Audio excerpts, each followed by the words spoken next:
Drake may have stepped off the wireless festival stage in London expecting celebration, but what happened next turned into chaos and raised questions about whether this was more than just a random attack. Just moments after the show ended, Drake's crew was surrounded on the streets. In the middle of this crowd, a close associate of his, top 5, real name Hassan Ali, was stabbed. The police confirmed he was attacked inside a vehicle, with suspects damaging the car and stabbing him in the leg. While no arrests have been made, someone inside the investigation has already said they believe this might have been a premeditated threat aimed at Drake himself. But why would anyone want to target Drake? That's the question sparking theories online. There's footage showing crowds swarming the car, people stomping on the windshield, and even kicking the driver while filming it all like some kind of street show. People are saying this wasn't just a random street fight, this was a warning. Some think the whole thing was sparked by Top 5 taunting UK gang culture on a live stream, saying there were no real killers in the UK and that people there wouldn't dare come after him. This kind of disrespect, especially from someone publicly connected to Drake, could easily trigger retaliation in the street world. Still, others think it runs deeper. Another theory connects this to Drake's very public feud with Universal Music Group UMG, his own label. As many know, Drake is locked in a tight 360 deal with UMG, a contract that gives the label a cut of nearly everything he earns, from music to merch to touring.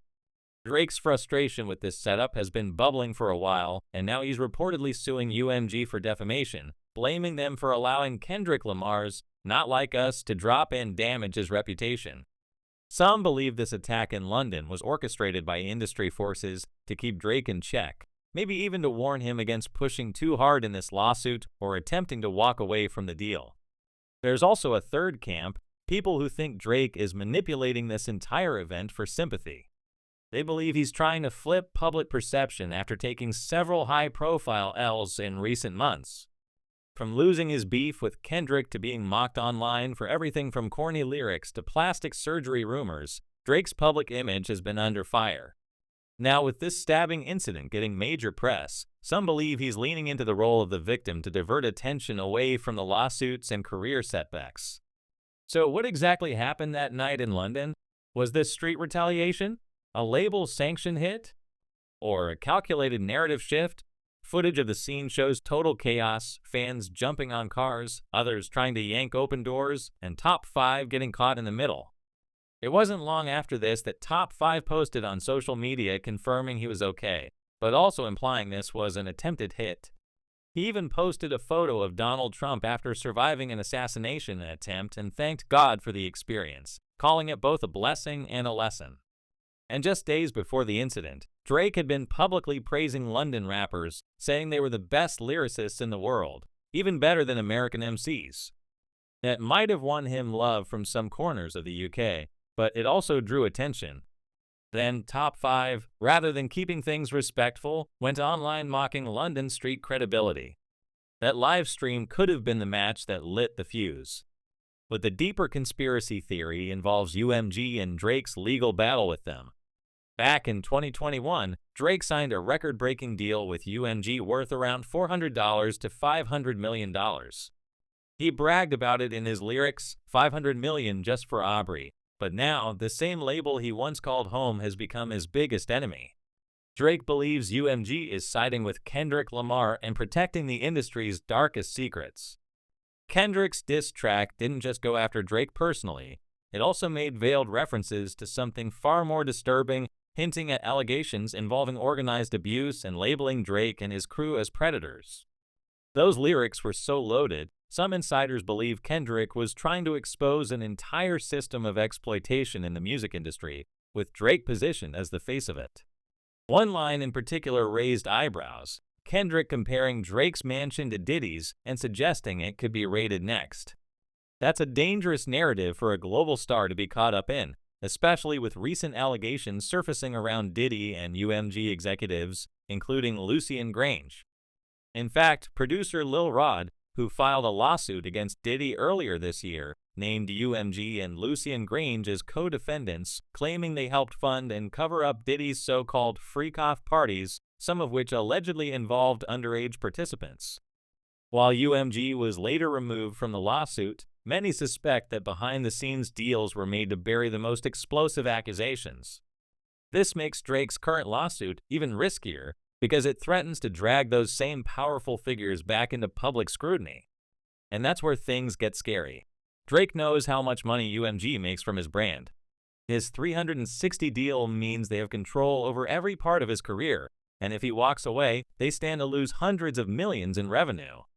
This is why some people believe that the attack in London wasn't just a random street fight, it was a calculated warning. The idea being that if even a close associate like Top 5 can get touched in public, Drake should think twice before biting the hand that feeds him. To make things even more suspicious, there's a surveillance image making rounds online that reportedly shows a group of men following Drake's convoy before the attack.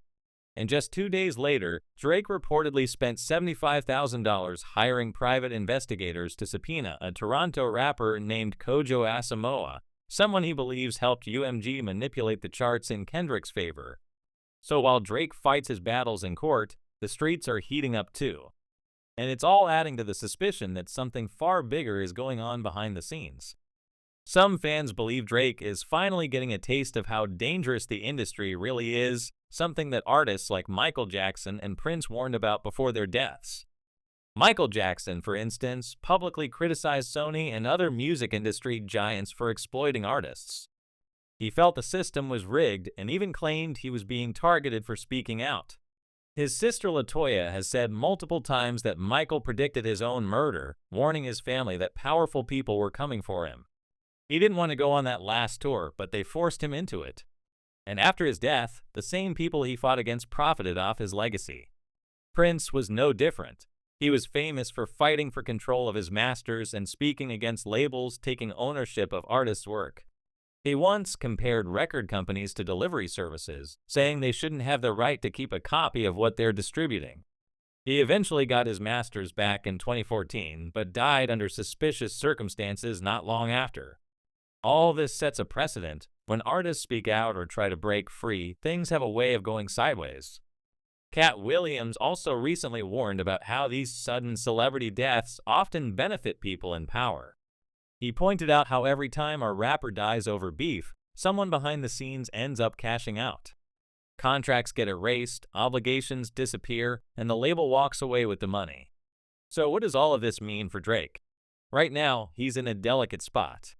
On one hand, he's trying to prove he can win back public favor after a string of humiliations. On the other, he's taking on $1 billion corporation that's not going to let its biggest investment walk away that easily. That's why this London incident might have been more than a stabbing, it might have been a warning. A reminder of who really runs the music industry. But there's still that lingering theory that none of this is real. Or at least, not as serious as it's being made to look. If Drake is exaggerating the incident to gain sympathy or change the narrative, it wouldn't be the first time a celebrity has done so to dodge accountability or reshape their image.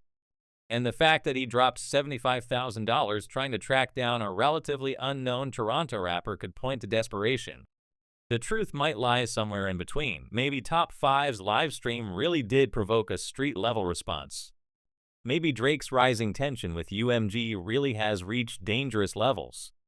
Or maybe, just maybe, the biggest rapper in the world is playing chess with the media, using every piece on the board to win back control of his story, his career, and his future. But one thing's for sure, what happened in London wasn't just a scuffle after a concert.